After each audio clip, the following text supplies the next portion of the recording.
Estamos en la última clase del curso, entre comillas, que se ha denominado ABC de Pesaj.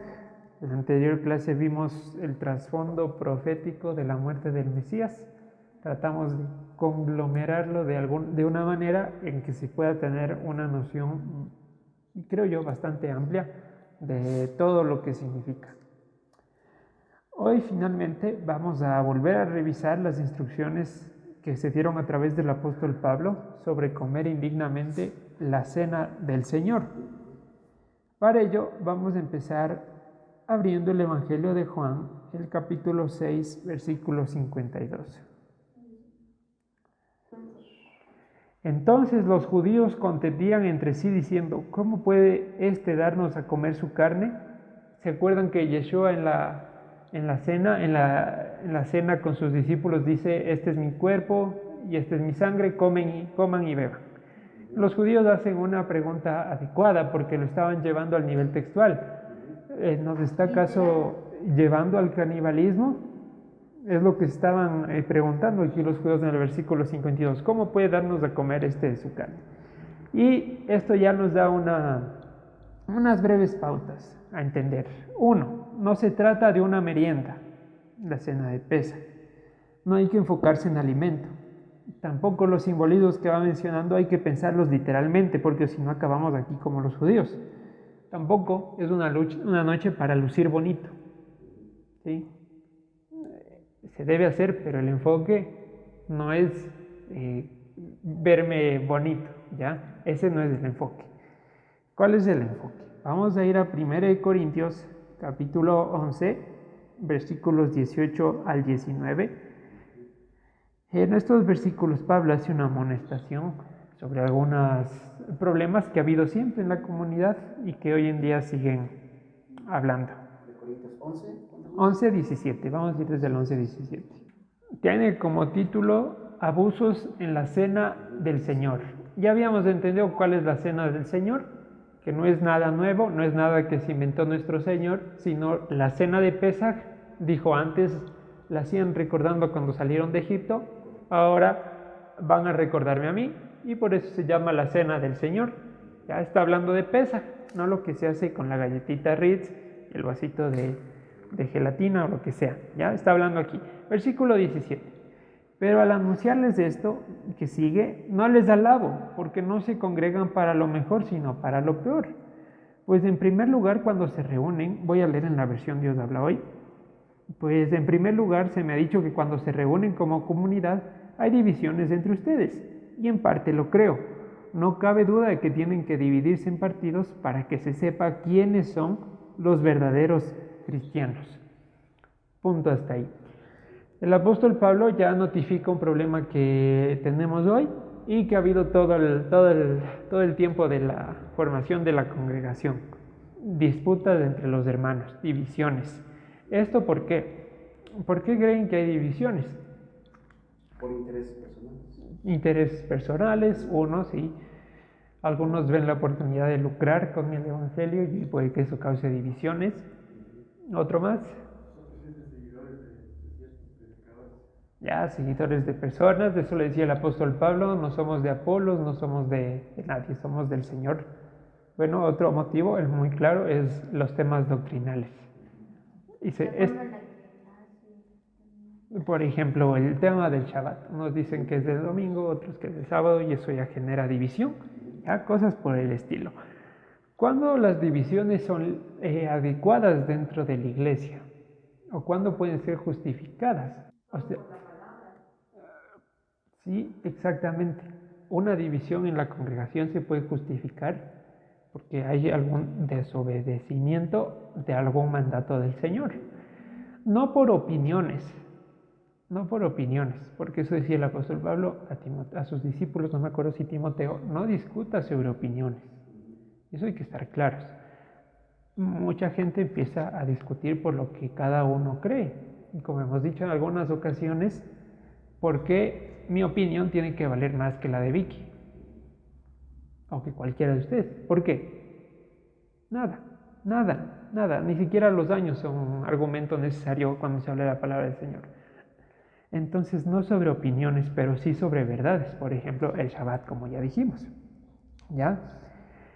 Pero está diciendo que esto es natural, que tienen que producirse roces en la congregación. ¿Por qué? Proverbios 27, 17, no vamos a ir, solo les voy a mencionar, dice que así como el hierro se afila con hierro, el ser humano, ¿con qué más se va a afilar? Con otro ser humano. ¿Dónde más vas a poner en práctica lo que estudias si no es con tu hermano que está al lado con el celular a alto volumen en plena prédica y se pone a contestar? Eso forma el carácter. Y así varias situaciones que solo se dan aquí en una congregación. Yo puedo estudiar en mi casa, puedo prender mi computadora, nadie me molesta, puedo ir a la velocidad que quiero, puedo adelantar, retroceder o hacerme loco. Pero en una congregación ya no estoy sujeto a lo que yo quiero o digo, sino tengo que acoplarme al cuerpo, porque siempre es la idea del cuerpo. Entonces, ¿dónde más vas a aplicar lo que estudias si no te reúnes? Recordemos que estudiar la palabra no es acumular o memorizar versículos, es ponerlos en práctica. Y eso se da aquí en la congregación. ¿Sí? Aquí en la congregación. Por ejemplo, Moisés y Coré. Divisiones. ¿Y qué dijo Moisés? Bueno, dijo muchas cosas, pero en ese momento dijo: mañana mostrará Dios quién es el santo y quién es de él. Dios va a mostrar, yo no. Entonces, lo que tenemos que tener en claro cuando hay estas divisiones es que al final Dios muestra siempre quién está actuando en la carne y quién está actuando a favor de su voluntad, pero no tú ni el contrincante, porque no es un debate político en donde gana quien alza más la voz o etcétera, o cualquier circunstancia. Aquí lo demuestra Dios, y como lo hizo con Moisés y Coré y tantas divisiones que ha habido en torno de la iglesia, el que se preocupa de dar la razón a uno y a otro es Dios, y no porque tenga la razón el ser humano, sino porque Él está haciendo respetar su voluntad. Entonces, dos preguntas. Si la división es de Dios, ¿de qué te preocupas? Y si la división no viene de Dios, ¿de qué te preocupas? Si no viene de Dios, es una obra en la carne que se va a desvanecer. Y si viene de Dios, es para bien. En cualquiera de los dos casos, ¿de qué te preocupas? Si es Dios el que dirige los movimientos de todo de todo, ¿no? Exactamente, el que tiene el control. Pero a veces las divisiones también son como un propósito de crecimiento. Exactamente. No siempre son por discrepancias o por conflictos. Exactamente. Por eso digo, si es de Dios, para crecer, para que se expanda, ¿de qué te preocupas? Y si es porque hay intereses personales, Dios va a demostrar quién es el suyo, como lo ha hecho a lo largo de toda la historia. En cualquier caso, lo que sí tienes que encargarte tú es de respetar el procedimiento. ¿Cuál sería el procedimiento? Por ejemplo, enójate, pero no peques, no murmures, no mientas, no cometas homicidio, enojándote contra tu hermano. Respeta el procedimiento para que efectivamente sea Dios el que muestre y no sea tu credibilidad, a menos que estés buscando que se implante otra justicia en la congregación y no sea la de Dios. Si ese es el caso, ya estamos hablando de un partido político, nuevamente. Y vamos a seguir desarrollando esta idea. Versículo 20. Estamos en 1 Corintios 11, versículo 20. Dice lo siguiente: el resultado de esas divisiones es que la cena que toman en sus reuniones no es ya realmente la cena del Señor. Es decir, que el comer el Pesaj se desvirtúa. Versículo 21. Porque a la hora de comer, cada uno se adelanta a tomar su propia cena. Y esto es lo que decíamos. Ya no quiero que se establezca la justicia de Dios, sino quiero hacer mi propia cena de Pesaj. Y es lo que pasa hoy en día en algunos lugares. No puedo acomodar la palabra para que la cena sea más bonita o más agradable a mí. La cena tiene que ser como tiene que ser. Deuteronomio 4:2 dice que no podemos añadir ni quitar alguna palabra a lo que ya está escrito. Entonces no podemos estar usando la cena de Pesaj para hacerme propaganda a mi congregación o a mi iglesia o a mi movimiento religioso. No es así, y aquí esto lo amonesta. Dice, no hagan su propia cena, ya desvirtúan el uso. ¿Y qué pasó a los que dice, y mientras unos se quedan con hambre, otros hasta se emborrachan? Decíamos que sí, tomarlo a la literalidad, pero no enfocarnos en ese plano. ¿Qué sería emborracharse en un plano espiritual? Puede ser. Sí, muchas cosas el emborracharse, porque el hecho de emborracharse te da la idea de tener algo o sentir algo que no eres. O bueno, muestra, exactamente, y es lo que estudiábamos justo en el último estudio, que decíamos que Efraín piensa que pastorea algo, pero está sobre el viento. ¿Se acuerdan que Efraín hacía su propia Pascua y tenía sus propias fiestas y sus propias fechas? ¿Perdón? Las 10 tribus. Sí, cuando se separaron, Efraín dijo, no, Pascua no va a ser en Aviv, va a ser en el 7º mes, y no va a ser en Jerusalén, va a ser en Samaria. ¿Ya? Vamos a ir a 1 Corintios 10, desde el versículo 1. No quiero, hermanos, que se olviden que nuestros antepasados estuvieron todos bajo aquella nube y todos atravesaron el mar Rojo. De este modo todos ellos quedaron unidos a Moisés al ser bautizados en la nube y en el mar. Voy a volver a la Reina Valera aquí. Y todos comieron el mismo alimento espiritual y todos bebieron la misma bebida espiritual, porque bebían de la roca espiritual que los seguía, y la roca era Cristo. Pero de los más de ellos no se agradó Dios, por lo cual quedaron postrados en el desierto. Mas estas cosas sucedieron como ejemplos para nosotros, para que no codiciemos cosas malas como ellos codiciaron, ni sean idólatras como algunos de ellos, según está escrito. Se sentó el pueblo nuevamente ¿a qué? A comer, a beber, y se levantó a jugar. Versículo 8, ni forniquemos como algunos de ellos fornicaron y cayeron en un día 23,000, ni tentemos al Señor como también algunos de ellos le tentaron y perecieron por serpientes, ni murmuren como algunos de ellos murmuraron y perecieron por el destructor. ¿Cuáles son las cosas principales que el Señor nos manda a abstenernos en Hechos 15? ¿Ya? ¿Ya? ¿Y qué pecados cometieron aquí los antepasados? Versículo 7 habla de idolatría, versículo 8 habla de inmoralidad sexual, versículo 10 habla de murmuración, es decir, derramar sangre o asesinar.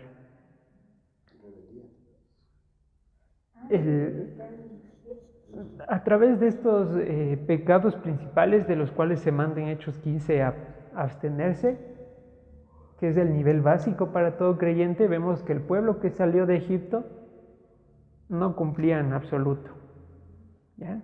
Y por eso esto es lo elemental: la idolatría, la inmoralidad sexual y el homicidio, el derramamiento de sangre, ¿no?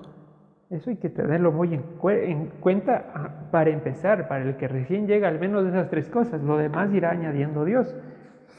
Vamos a volver a 1 Corintios 11, en el versículo 22. Nos decía el versículo 21, porque al comer cada uno se adelanta a tomar su propia cena, y uno tiene hambre y otro se embriaga. Pues, ¿qué? ¿No tienen casas en las que pueden comer y beber? ¿O menosprecian la iglesia de Dios y avergüenzan a los que no tienen nada? ¿Qué les diré? Les alabo, en esto no les voy a alabar. Dice, si son hambrientos, coman en su casa. Nuevamente recordando que la noche de Pesaj no es un día para ir a llenarse, a glotonerías. Que el Señor provee alimentos, sí, pero es que ese no es el enfoque en el sentido textual. Y en el sentido espiritual, la congregación no es un lugar para mostrar carnalidades. Aquí dice que unos comen y otros se emborrachan. Dice, si alguno es muy hambriento, venga comiendo en su casa. ¿Cuál es el mensaje? Que la congregación no es un lugar para estar dando espectáculos. Y no solo el comer, la glotonería y el emborracharse, no solo eso, sino todo lo demás, que dice en Gálatas 5, el fruto de la carne, ¿se acuerdan? lujurias, fornicaciones, todo eso. La congregación, el mensaje que está diciendo aquí Pablo, no es para dar esos espectáculos. No es así, no es así. Versículo dice, ¿y quieren que les alabe esto? ¿Quieren que les diga son la congregación? Ejemplo, no les voy a decir, dice el apóstol Pablo. Versículo 23, porque yo recibí del Señor lo que también les he enseñado, que el Señor Yeshua, la noche que fue entregado, tomó pan y habiendo dado gracias lo partió y dijo, tomen, coman, esto es mi cuerpo que por ustedes es partido, hagan esto en memoria de mí. Asimismo tomó también la copa después de haber cenado, diciendo, esta copa es del nuevo pacto en mi sangre. Hagan esto todas las veces que bebieren en memoria de mí. Hay que tener sumamente conciencia de lo que vamos a anunciar en la fiesta de Pésar. Vamos a anunciar el momento más importante en la historia del universo desde su creación, la muerte de nuestro Señor por nuestros pecados. No estamos alzando una copa a la ligera para la sed, ni estamos partiendo un pan por el hambre. Estamos recordando quién hizo eso. Ahora vamos a recordar el simbolismo de qué significa, cómo comemos su carne y cómo bebemos su sangre. ¿De pronto alguien tiene alguna idea? ¿Han oído algo? ¿Cómo llevar a la práctica el hecho de comer su carne y beber su sangre? Beber su sangre es cuando nos ponemos tal vez en contra de algún hermano, o sea, algo así. Ya, vamos a decir, vamos a ponerlo ahí, beber su sangre. Su carne sería como abstenerse de la carne, o sea, separarse del pecado. Ya, vamos de cierta manera así, ¿sí? Vamos a empezar por la carne. Nos dice en el versículo 24, tomen, coman, este es mi cuerpo, haciendo referencia al pan. Entonces, el pan es la carne del Señor. Y en Juan capítulo 6, versículo 58, dice, yo soy el pan que descendió del cielo. Reemplazando la palabra pan por carne, ¿cómo quedaría? ¿Qué nos debe dar a entender eso? Que su carne no es de esta creación. Si fuera de esta creación, ¿qué pasaría? Pecaría. Si es que Jesús fuera hombre, pecaría. ¿Sí? Lo que hemos aclarado en varias veces. Una cosa es que Yeshua tenga forma de hombre y otra muy distinta, que sea hombre. Y aquí dice, yo soy el pan que descendió del cielo. Y si en la cena dice, este pan es carne, ¿qué está queriendo decir? Que Él no es igual que todos nosotros. Y obviamente eso le da la distinción y le permite permanecer alejado del pecado. Solo tiene la forma de hombre. Ya, volviendo al centro. ¿Qué sería comer la carne? Comer su carne, su pan, equivale a comer su doctrina, su palabra. Que su doctrina entre en ti te hace directamente en un portador del pacto de Dios. ¿Y cuál era el pacto de Dios? ¿Ya? La única manera de ser pueblo de Dios es porque hemos sido incluidos en el pacto que Él hizo con nosotros. Y una manera de que eso sea posible es que su doctrina entre en nuestros corazones. Decíamos que el objetivo de Dios es crear un pueblo, pero no es amontonar gente nada más para que se vea un número grande, sino que esa gente refleje el carácter de Dios. Y es lo que dice Pedro, aquel que nos sacó de las tinieblas y nos llamó a su luz admirable. ¿Para qué? Para anunciar las virtudes, sus virtudes, de aquel que nos llamó. ¿Cuáles son las virtudes de Dios? Los mandamientos,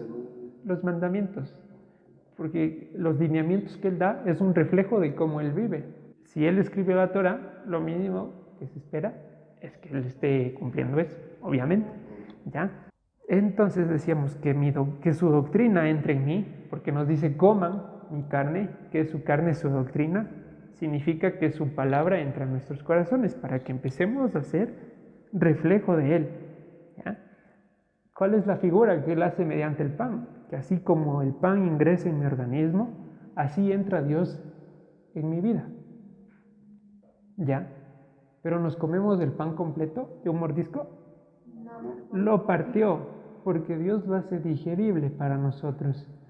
No nos mete todos los mandamientos el primer día. Recordemos qué pasaría si recibiéramos esta clase el primer día de nuestro llamamiento.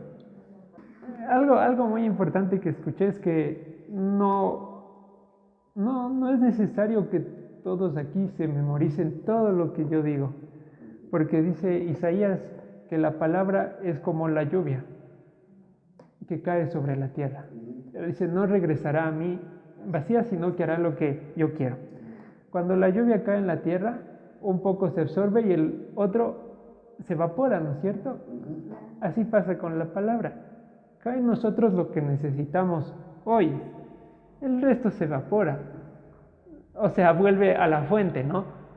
De modo que no tenemos que preocuparnos por entender absolutamente todo, porque Dios nos da a entender lo que necesitamos. Y por eso, miren, parte el pan, dice, si me entendieran a mí en toda la plenitud, ¿quién? Ayer veíamos eso en Malaquías. ¿Quién podrá estar de pie delante de mí? Nadie. Lo parto el pan, ¿ya? Así entrale en mi vida. Lo que necesito y lo que voy a aprovechar en ese momento. Después, lo que sea necesario, ¿ya? Esa es una manera práctica de ver el hecho, la instrucción de coman este pan que es mi carne. ¿Vamos bien hasta ahí? ¿Ya? ¿Y qué será beber su sangre? ¿Cómo salió la sangre del cuerpo del Mesías? ¿Con caricias? No, salió con mucho dolor, con mucho dolor. Vamos a abrir Filipenses 1 de Pedro 4, versículo 12. Amados, no se sorprendan del fuego de la prueba que les ha sobrevenido como si alguna cosa extraña les aconteciese, sino gócense por cuanto son participantes de los padecimientos de Cristo, para que también en la revelación de su gloria se gocen con gran alegría.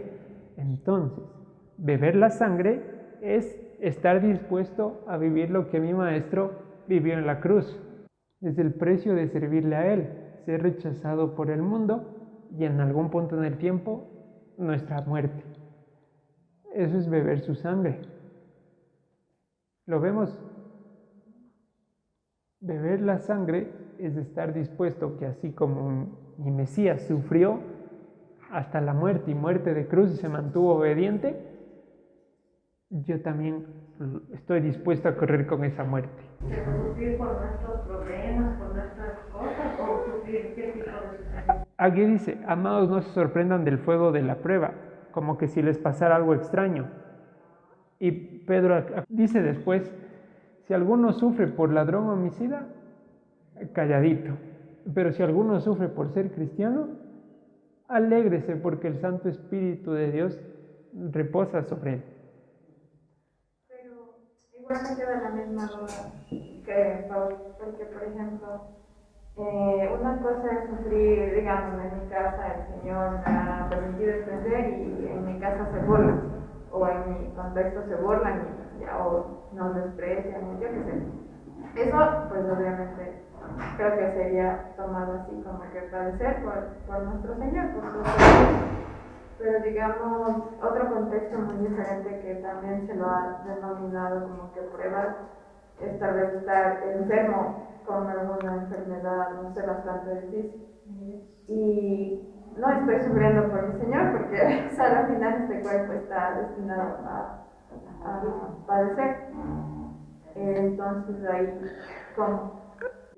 Pero podrías desmayar en medio de la enfermedad y maldecir a Dios.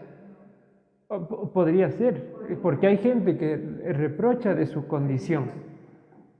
Entonces, Pedro también dice, el Señor mismo nos dio ejemplo para que sigamos sus pisadas. Cuando le maldecía, no respondía, sino que encomendaba su causa a aquel que juzga justamente las cosas. Y si estás enfermo, agradece porque vas a dejar de pecar en poco tiempo, si te vas a morir, o vas a ser testimonio para los que te rodean. Pero bueno, en cualquiera de los casos, no dejes de confesar el nombre de Dios, porque todas las pruebas son artimañas del enemigo para que al final terminemos negando a Dios. Y es lo que pasa con el pecado. Es la muestra de que no confiamos en que la manera de Dios es la correcta. En la mentira, en la murmuración, en la fornicación, etcétera, etcétera. Cuando pecamos le estamos diciendo a Dios que tenemos una mejor manera de hacerla que la que Él dijo. No sé si ahí se aclara un poco mejor. Estudiábamos hace algunas semanas que cuando estés en medio de la disciplina del Señor no desmayes, y ese desmayo era volver a ver Egipto. ¿Se acuerdan? Entonces eso está viendo. Sí, porque así padeció nuestro Señor. Y Hebreos, mandé. Como tantos casos. Y Hebreos dice, no tenemos un sumo sacerdote que no nos entiende, sino uno que vino a padecer y sabe lo que tú estás pasando y más allá, porque tú todavía no resistes la tentación hasta la sangre. Es decir, nadie te ha puesto una pistola para decir peca o te mato. Nuestro Señor sí. ¿Ya? Es beber la sangre, entonces será estar dispuesto a vivir la experiencia del Mesías, que a pesar de la consecuencia, yo no deje de profesar la verdad. Otro punto es que en el sacrificio no le colgaron solo el brazo, no le colgaron solo el pie, le colgaron todo su cuerpo. Así, de ese mismo modo, nosotros no podemos escoger qué parte de la Escritura queremos comer y qué parte de la Escritura deseamos dejar para luego, porque fue todo el cuerpo el que se colgó y no solo una parte. El mensaje ahí es que aceptemos lo que está escrito porque Él lo escribió. O sea, si estamos diciendo, ahí solo voy a leer este versículo, este libro, eso está mal, ¿no? Exacto. O el fin de la ley es Cristo y yo con eso me quedo y con eso me muero para siempre. No, a todo tiene un contexto. Por algo dice la palabra, ¿no? Toda la Escritura es útil para enseñar, para redarguir, para corregir en justicia. Así es. Toda la Escritura, Así no solo es. una parte. Así es. Entonces, comer y beber equivale por un lado al instruirme, el comer, y el beber a practicar. Lo que decíamos, llevar lo que estudiamos a la práctica. Aquí, tiempo de instruirnos en nuestra vida diaria, tiempo de practicar. ¿Sí? Lo vemos un poco mejor. Ya. Volvamos a 1 Corintios 11:27, por favor. De manera que cualquiera que come este pan o bebe esta copa del Señor indignamente, será culpado del cuerpo y de la sangre del Señor. La pregunta aquí es, ¿Dios me está pidiendo perfección para comer la cena? Perfección no. Ya, Pureza sí. pero por otro lado, la Torah dice, sean perfectos como yo también soy perfecto. Claro, pero no para comer la cena. O sea, para la cena lo que está diciendo es Que seamos santos. que seamos, o sea, procuremos estar en camino de santidad. Porque errores podemos cometer. Sin embargo, el Eterno nos mira con misericordia. Por ahí viene un poco la misericordia de Él. ¿Ya? Lo que pasa es que uno puede sugestionarse con esto y decir siempre, nunca estoy digno para comer la cena del Señor. Exactamente. Nunca estoy digno. Y puede responder esta pregunta, ¿Dios me pide que venga perfecto? Responde, yo me acerco porque quiero cambiar mi vida y no puedo, no porque no tengo que hacer. Porque si pudiera cambiar mi vida yo mismo, lo haría sin necesidad de Dios. ¿Por qué Dios me pide tantos requisitos para tener esa experiencia con Él? Y es todo lo contrario, todo lo contrario. Justamente de eso se trata Pesaj. Lucas 5:32 dice, no he venido a buscar a justos, sino a pecadores. ¿Ya? Y ahora sí vamos a ir a Tito capítulo 2, versículos 10 al 14. Porque la gracia de Dios se ha manifestado para salvación a todos los hombres, enseñándonos que, renunciando a la impiedad y a los deseos mundanos, vivamos en este siglo sobria, justa y piadosamente. La gracia no se ha manifestado para abolir la ley. ¿Para qué dice que se ha manifestado? Para que vivamos sobria, justa y piadosamente, aguardando la esperanza bienaventurada y la manifestación gloriosa de nuestro gran Dios y Salvador, Yeshua HaMashiach, quien se dio a sí mismo por nosotros para redimirnos de toda iniquidad y purificar para sí un pueblo propio, celoso de buenas obras. Entonces, la fiesta de Pesaj y todas las demás no se trata de lo que voy a hacer por Dios, se trata de lo que Él va a hacer en mí. No se trata de que yo cumpla mis estándares de perfección, sino que Él cumpla su pacto en mí y así pueda presentarme a la fiesta, si no, imposible. Gálatas 5:4 dice, de Cristo se desligaron todos los que se quieren justificar. ¿Cómo era? La ley, ¿sí? ¿No es cierto? Por ley. Y esto incluye la Torá. Todos los que piensan que cumplir mandamientos les hace aptos para estar en un lugar o en otro, perdieron de vista la gracia. Porque ya hablábamos que la ley nunca se dio para justificar al ser humano. Nunca se dio. Nunca se dio para alcanzar la vida eterna. ¿Se dio para qué? Para que nos lleve al pedagogo. ¿Se acuerdan? En Gálatas.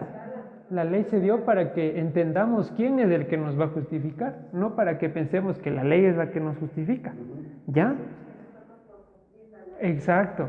Aunque cumpliéramos todo, no podríamos, aunque cumpliéramos todos, porque ese no fue el propósito de la ley. Decía que no se trata de lo que voy a hacer, sino lo que Él va a hacer en mí. Vamos a Éxodo 13:15. 23:15, por favor. 23:15. Éxodo 23:15. La fiesta de los panes sin levadura guardarás.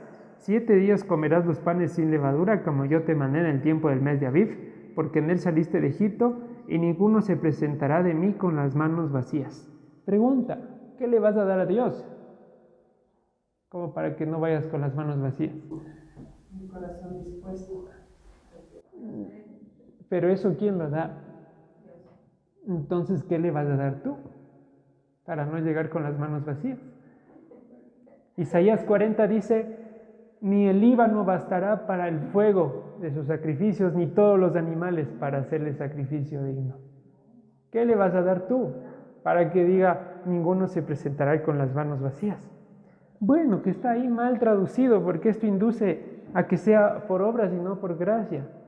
Y no sé por qué todas las versiones traducen con manos vacías, cuando lo que dice realmente es que ninguno verá su rostro vacío. No está hablando aquí de lo que puedes darle a Dios, porque no puedes darle nada. Está hablando de lo que tú vas a encontrar cuando vayas a su presencia. Y ahí vas a encontrar todo. Plenitud de gozo. Amén. Salmo 16. En su rostro hay plenitud de gozo. Repito, no dice desde el hebreo, ni siquiera aparece la palabra manos, ni tampoco presentar. Lo que dice es, ninguno verá mi rostro vacío. Es lo que dice literalmente. Éxodo 23:15. Ninguno verá mi rostro vacío, porque repito, no se trata de las obras que hagas para llegar a quedar bien con Dios, porque Isaías 40 dice que las naciones son menos que nada para Él. Es decir, que por nosotros mismos valemos menos que el cero.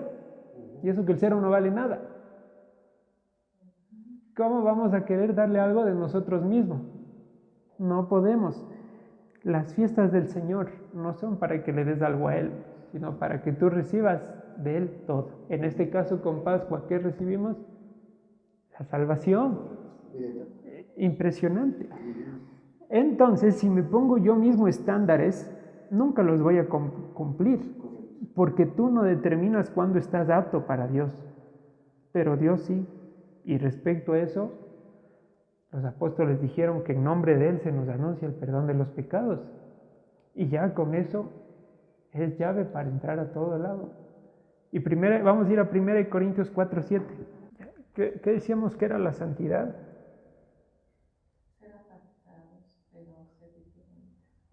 En resumen, ser distinguidos. Y aquí el apóstol Pablo no por nada dice, porque ¿quién te distingue? ¿O qué tienes que no hayas recibido? Y si lo recibiste, ¿por qué te glorías como si no lo hubieras recibido? ¿Quién es el que te distingue? ¿Quién es el que me distingue? ¿Nos distingue? El Señor. ¿Ya? ¿Tienes algo que no haya sido recibido? Es decir, ¿creaste tú algo? No, todo lo recibiste de Dios. Y si recibiste, ¿por qué estás actuando con soberbia como que si tú hubieras creado a Dios y no Él a ti? Levadura. ¿Ya? Entonces, el Señor es el que me distingue para que yo participe de su cena. Porque Él no vino a los perfectos de este mundo, sino a los pecadores. Si no, simplemente no se hubiera hecho la obra, porque es para salvarnos mismos. Vamos a ir nuevamente a Corintios 11, versículo 27. Dice, de manera que cualquiera que come este pan o bebiere esta copa del Señor indignamente será culpado del cuerpo y de la sangre del Señor. Por tanto, pruébese cada uno a sí mismo y coma así del pan y beba de la copa. Porque el que come y bebe indignamente sin discernir el cuerpo del Señor, juicio come y bebe para sí. Por lo cual hay muchos enfermos y debilitados entre ustedes y muchos están muertos. Lo que podría causar en mí al leer este versículo es decir, ¿cuándo voy a estar listo para comer dignamente nuevamente? ¿Cuándo voy a alcanzar las características? Mejor no participo. Y así me voy quitando mandamientos, ¿no? Como no estoy apto para Pesaj, no estoy apto para no mentir. Como no estoy apto para no mentir, no estoy apto para amarle a Dios. Y así vamos en una escalera, no estoy apto ni para vivir. ¿Ah? Repito, no es de que tú estés apto, porque el que te hace apto es Dios. Vamos a ir a Juan 6, 28, 29, sin perder 1 Corintios. ¿Perdón? O sea, nosotros no tenemos que ser los que decidimos si no estamos aptos o no. Ahí vamos, al final, Juan 28. Juan 6, 28, dice lo siguiente. Entonces le dijeron, ¿qué debemos hacer para poner en práctica las obras de Dios? En otras palabras, ¿qué debemos hacer para entrar a la cena del Señor? Respondió Yeshua y les dijo, esta es la obra esta es la obra de Dios, que crean en el que Él ha enviado. ¿Qué era creer? A ver, vamos desde el inicio. ¿El creer es mérito humano? ¿Depende de mí? No, creer en Dios no es decir yo creo en Dios. Y se acabó. Creer, decía la carta a los romanos que Abraham creyó y le fue contado por justicia. Pero que si es que eso hubiera sido obra, la salvación ya no sería por gracia, sino sería un salario. En otras palabras, si es que del ser humano dependiera creerle a Dios, Dios no nos estaría regalando la salvación, sino nos la estaría debiendo. Si es que dependiera de mí el que yo creer. O sea, al momento de creer también se requiere como un poquito tener fe, ¿no? ¿Y qué es tener fe? La certeza de lo que se espera, la convicción de lo que no se ve. ¿Y cómo pongo eso en práctica? Pero ¿quién pone en mí ese deseo? El Ruach. ¿Que viene siendo quién? Del Eterno. Entonces, ¿yo tengo fe o Dios me pone la fe? Él me da la fe. ¿Sí? Porque, Viene por Él. exacto. Nuevamente, si es que la fe dependiera de nosotros o el creer, la salvación ya no sería gracia, sino sería deuda. No es por nosotros. Por eso dice ayer en Malaquías, porque yo no he cambiado, porque soy fiel, ustedes no han sido consumidos, hijos de Israel. Porque hice un pacto, porque soy fiel a ese pacto, ustedes no han sido consumidos. Entonces, tener fe es tener ese carácter invariable de Dios. No es ñeque, no es ganas, no es gritar, no es mentalizarse que sí puedo. Cotidianamente se dice, es que tienes que tener fe para pasar el examen. Y en el entorno ecuatoriano es el significado de mentalizarte a que algo va a ser posible, de que se va a lograr algo que está bien difícil. Pero dentro de la Biblia, tener fe no es obra humana, es simplemente mostrar sus virtudes. ¿Cuál virtud? La que yo no cambio en medio de las pruebas. Él. ¿Ya? Entonces, cuando el Señor me dice que algunos se enferman y mueren por comer indignamente, no debo tener miedo. Yeshua dijo, no temas, solamente cree.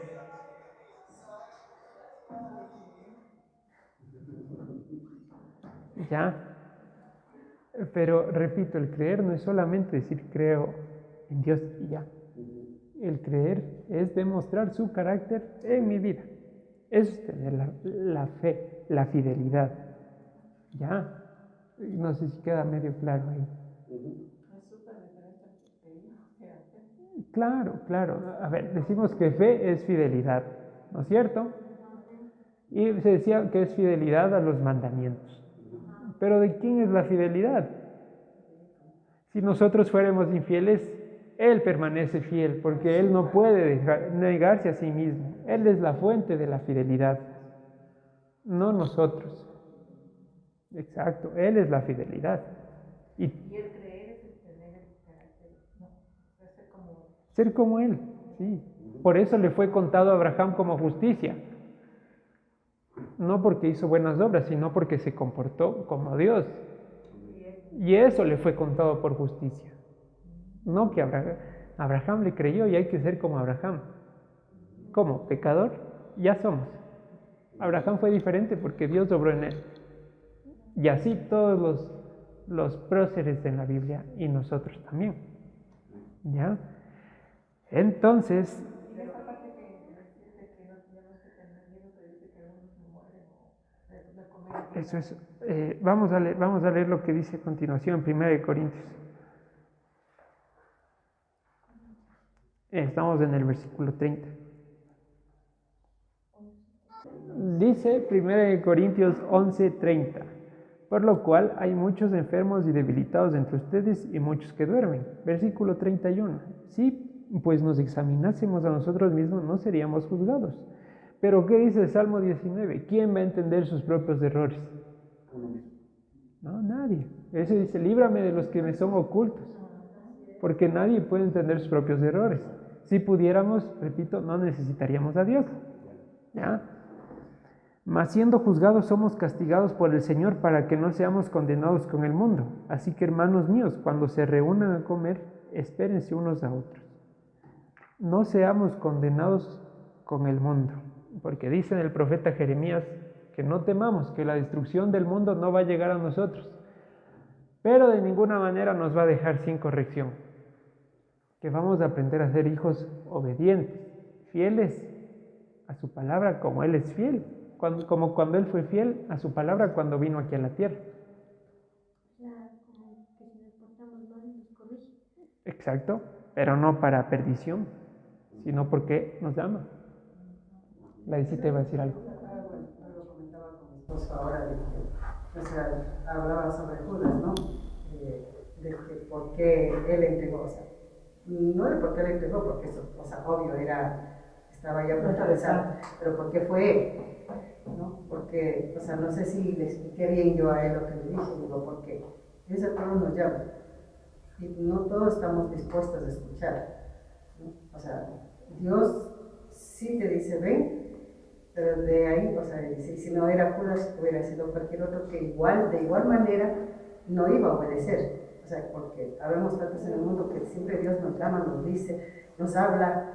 De una u otra forma siempre nos está llamando, pero nosotros siempre nos hacemos los oídos sordos. Y no preferimos estar en el mundo que seguir al Señor. Así es. Es así, o sea, si no era Judas, hubiera sido cualquier otro que hubiera estado ahí. O sea, que sabía, o sea, que somos así como humanos, pues, o sea, que no queremos obedecer a Dios. Mire, a veces pensamos que Judas es el peor de los 12. Pero decíamos en su momento, ¿qué hizo Pedro? ¿No hizo lo mismo? ¿Y qué hicieron el resto de apóstoles al escapar? ¿Qué entonces son mejores que Judas? Ya, y nosotros cuando pecamos, ¿qué hacemos? ¿No hacemos lo mismo que Judas? ¿Venderle al Señor por un plato de lentejas como Esaú? ¿Por un momentito de carne? Entonces toda la humanidad actúa igual que Judas. Solo es el Señor que nos hace dar el fruto diferente. No hay que sentirnos mejores que Judas, porque sin el Señor tenga la plena seguridad que haría exactamente lo mismo, ni más ni menos. Ahora decimos, no, yo nunca haría eso. La respuesta es, si no haría eso, ¿por qué sigue pecando? Porque no puedo dejar de pecar. Entonces, nuevamente, ¿quién es el que te distingue? Dios. Solo Dios hace la diferencia al final del día, desde que te levantas hasta que te acuestas. El error que a veces o que cometía la iglesia cristiana, o que comete la iglesia cristiana, es cuando dice, bueno, vamos a celebrar la Santa Cena. Los que estén en pecado, pónganse a cuentas con Dios, oren este rato. Entonces, desde el punto de vista de lo que dice la palabra, no es lo correcto. Pues, ¿no? En ese momento ponerse en oración y pedir perdón. No sé cómo le ve usted. A ver, no hay cómo hacer eso regla general, pero hay dos testimonios que marcan eso. El ladrón que estaba en la cruz, ese rato, y Dios no le dijo, Yeshua no le dijo ese rato, bautízate, bájate de la cruz, pide perdón, sal. Pero no vamos a esperar estar crucificados para ponernos a cuenta. Otro caso, estaba el fariseo y el publicano. El fariseo, gracias Señor, porque ayuno 3 veces a la semana, oro todos los días, canto alabanzas y no soy pecador como este publicano que está al lado mío. ¿Qué dijo el publicano? Señor, ten misericordia de mí, soy un pecador. ¿Qué oración fue escuchada? Porque apeló a las promesas y no a las obras. El cobrador de impuestos en ese entonces. De las heridas.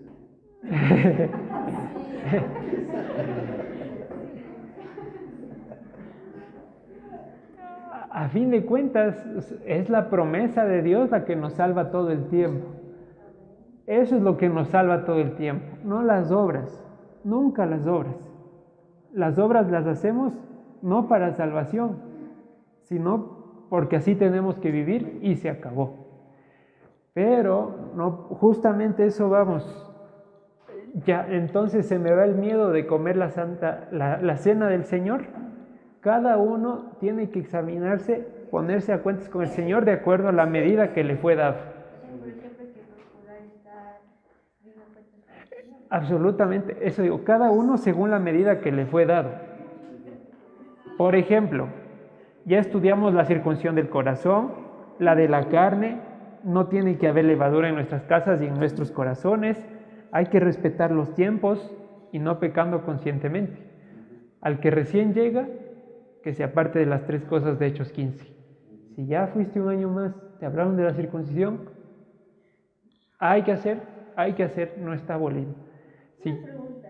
Sí. Justo digamos, faltan 10 minutos antes de que inicie los padres de Salvador y te comes un pastillito. Está bien. Está bien. Está bien. Eso hay que tener cuidado porque yo en años anteriores, ya el último día de panes sin levadura, estaba así ya con el reloj para ir a comer unas galletas. Ninguno de los mandamientos tiene que ser carga. Y si estamos cayendo en debilidad, acudamos al Señor para que nos fortalezca. Y lo mismo pasa en el ayuno allá de Yom Kippurim. Ya las últimas horas son difíciles, los hermanos empiezan a preparar los alimentos, eso peor, no estar preparando los alimentos, pero pídele al Señor. No es motivo de gozo el dejar de cumplir un mandamiento. No hay que verle así, hay que pedirle fortaleza. Entonces, cada uno según la medida que le fue dado. Ninguno pecando conscientemente. ¿Sí? Y vamos a ir al Salmo 121, versículo 8 para terminar. 121, versículo 8. Al que se le dio un talento, se le va a pedir cuentas por el un talento. Al que se le dio 3, por los 3. Al que se le dio 2, sí. Y así a cada uno. Cada uno sabe lo que el Señor le ha hablado y lo que está escogiendo ignorar voluntariamente. Eso es entre el Señor y cada uno de ustedes. ¿Sí? Por ejemplo, Juanito puede decir, pero es que yo nunca he visto el hebreo. Si ese fuera un criterio, válido, pero nosotros ya hemos visto, por ejemplo, si ese fuera un criterio. Ya. Salmo 121, 8. Y con esto quería acabar el estudio. Dios guardará tu salida y tu entrada, desde ahora y para siempre. Si lo ponemos en el contexto del pueblo de Israel, guardaré tu salida ¿de dónde? De Egipto. Y guardaré tu entrada Exacto. Ahora nosotros, el Señor mismo con su sacrificio de Pesaj, se encarga de nuestra salida del mundo y nos va a guardar hasta que vuelva, hasta que entremos a la Jerusalén celestial. ¿Mandé? Sí, y si pecaremos, abogado tenemos. Pero no tenemos que pensar que como tenemos abogado, es carta libre para interceder. No. ¿Pecaremos para que abunde la gracia? Porque ¿para qué se manifestó la gracia? Para que vivamos justa, sobria y piadosamente. ¿Ya? ¿En qué estaba? Ah, sí. El Señor dice a David, voy a guardar tu salida y tu entrada desde ahora y para siempre. Y luego cuando nuestro Señor Yeshua se despide de los discípulos, ¿se acuerdan qué les dice? Yo estoy con ustedes todos los días hasta el fin del mundo. Entonces, después de hacer su sacrificio, hace un pequeño recordatorio del Salmo 121. Ya cumplí la primera parte de la salida, nos vemos en la entrada de nuevo. Y bueno, con esto terminamos ya la revisión de ABC de Pesaj, para que cada uno haga la evaluación, que era el propósito. No tener, como dice Jeremías 31, no decirle a nadie conoce al Señor, sino que cada uno en su corazón sepa cómo está para Pesaj. Y si está mal, hay una semana para pedirle ayuda al Señor. Y si es que no se avanzare, hay la oportunidad de celebrar Pesaj en un mes más. Pero ese Pesaj ya no hace solo, no se hace solito. Sí, se hace solito. Pero es importante porque, verás, vamos a ir al libro de Números. ¿Lo tenemos? Números 9:6. Ya. ¿Qué pasó si he acabado el estudio de Pesaj? Me he dado cuenta que no estoy adecuadamente presentable, pero tengo el anhelo, pero esta situación ya no avanza por cualquier situación. Dice el versículo 6. Pero hubo algunos que estaban inmundos a causa de muerto y no pudieron celebrar la Pascua aquel día. Y vinieron delante de Moisés y delante de Aarón aquel día y le dijeron a aquellos hombres: nosotros estamos inmundos por causa de muerto. ¿Por qué seremos impedidos de ofrecer al Señor a su tiempo entre los hijos de Israel? Y Moisés le respondió: esperen y escucharé lo que ordena el Señor acerca de ustedes. El Señor habló a Moisés diciendo: habla a los hijos de Israel diciendo: cualquiera de ustedes o de sus descendientes que estuviera inmundo por causa de muerto o estuviere de viaje lejos, celebrará la Pascua al Señor. En el mes segundo, a los 14 días del mes, entre las 2 tardes la celebrará. Bueno, todas las mismas restricciones, solo que al segundo mes. Versículo 3. ¿Sí? Dice: pero el que estuviere limpio y no estuviere de viaje, si deja de celebrar la Pascua, la tal persona será cortada de entre su pueblo. Por cuanto no ofreció a su tiempo la ofrenda del Señor, el tal hombre llevará su pecado. ¿Qué está haciendo aquí? Está pecando conscientemente. Ya con ganas. O sea, bueno, como relata la palabra, creo que es algo que, o sea, sale de nuestra fuerza, o sea, como a causa de algún muerto o a causa de algún viaje, ¿no? Que en ese momento yo decido viajar. Porque también se podría malentender, bueno, yo no he, digamos, perdonado, o yo aún siento ira en mi corazón, o tengo alguna cosa muy personal y no he logrado sanar, ya pues mejor no me presento. No, o sea, es la responsabilidad, sí o sí, estar bien, o sea, como que ponerme en cuentas con el Señor para Pesaj. Si, o sea, por A o B, fuera de mí, yo que sé, alguien se murió justo un día antes de Pesaj, o ya me cogió, o sea... Por ejemplo, ya decidí circuncidarme, pero el doctor me da cita un día después de Pesaj. Ya, segundo mes. Si ha puesto eso en su corazón. Mandé. Y mejor ahí no sé si considera mejor el Señor con eso. Algo así. Por eso digo, se hace todo lo posible para que se llegue bien a ese día. Pero si por cualquier eventualidad, bueno, no cualquier eventualidad, si por un caso en el que ya escapa totalmente de mí, ya una cosa mayor, tengo la posibilidad de celebrar Pascua el segundo mes. Pero no puedo dejar de... Aquí dice, el tal hombre llevará su pecado. Ahí es donde ver pensar. Sí. Y Dios nos está avisando, o sea, no es que recién no estamos, digamos. Y si se enterara recién, bueno, confiese al Señor Yeshua que pecó y ya. Bueno, hay todas esas particularidades y ahí vamos a terminar con el estudio si no hay alguna pregunta. Muy bien, hermanos, a los que nos vean, escuchen por YouTube, un fuerte abrazo y feliz fiesta de Pesaj.